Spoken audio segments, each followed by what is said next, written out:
Nakalabas na po ng Philippine Area of Responsibility itong si Bagyong Enteng at huli itong namataan around 265 kilometers west-northwest ng Ilocos City, ng Ilocos Norte ngayong alas 4 po ng umaga.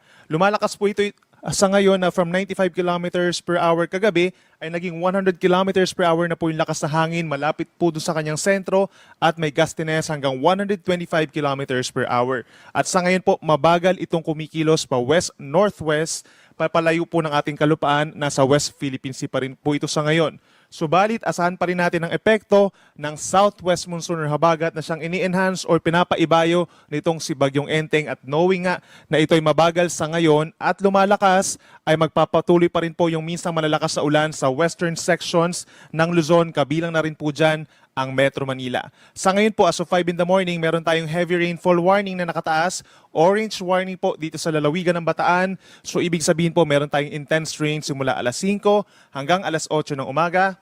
Habang meron naman tayong yellow warning or heavy rains dito po sa Zambales, Pampanga, Bulacan, and Metro Manila.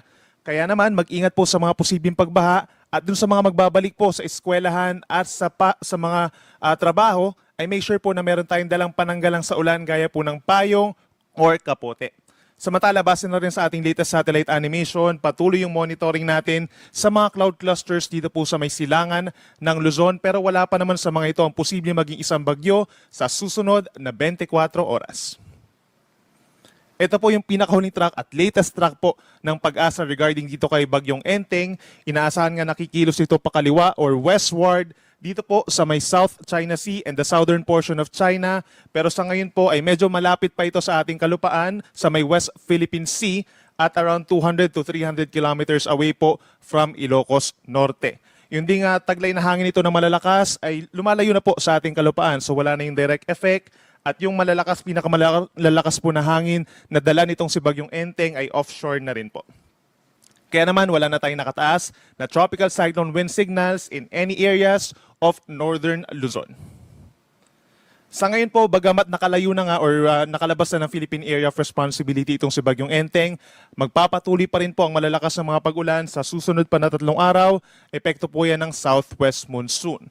Asahan pa rin yung heavy to intense rains or 100 to 200 millimeters na dami po ng ulan sa 4 na probinsya, kabilang na dyan ang Pangasinan, Zambales, Bataan at Occidental Mindoro ngayong araw po at bukas. Samantala, meron naman tayong moderate to heavy rains or around 50 to 1 Nagpalit na ako sa mas masarap na millimeters na dami ng ulan ngayong araw sa Ilocos Norte, Ilocos Sur, La Union, and Benguet.